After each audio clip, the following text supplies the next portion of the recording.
Hey everybody, it's Norm from Tested. And Frank from Tested. And welcome to another edition of Shop Tips, where we hang out at Frank's shop and learn about his tools and techniques he used to fabricate stuff. Make stuff. Now, a lot of people like fabricating with foam. Yeah. You know, a lot of cosplayers, model builders who use, whether it's L200 or exercise foam. Yep.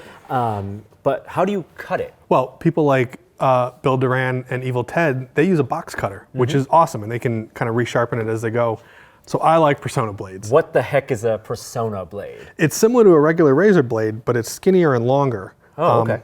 Now these are made for like shaving, like they go in a tool. Yep. So they're a little bit sharper, and there's just a little bit more meat to grab onto, so you can cut through thicker stuff a little faster.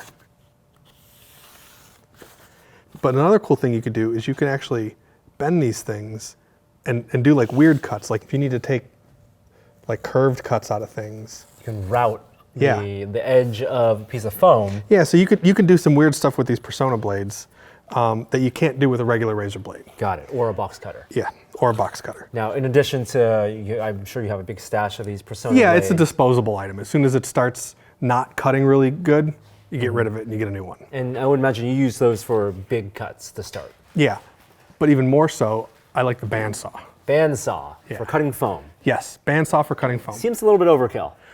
Not really. When you need to cut something at a really good 90-degree angle, or if you want to control your angle that you're at, like a bandsaw really, you can't get better than this. On here, I have a regular skip tooth blade. And Okay. let me just cut a piece of foam on here so you can see what that finish is like.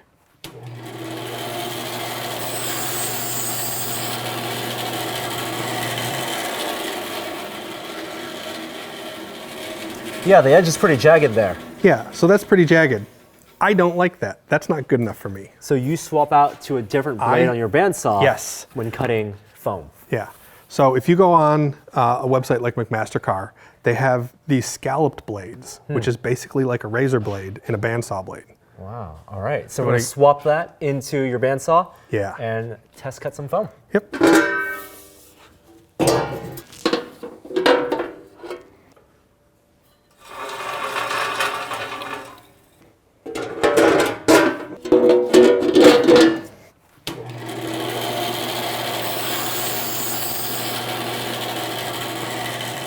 I can definitely tell, Frank, which one was cut with your scallop blade. Yeah, that's a huge difference. And when you're trying to do precision work, it makes all the difference.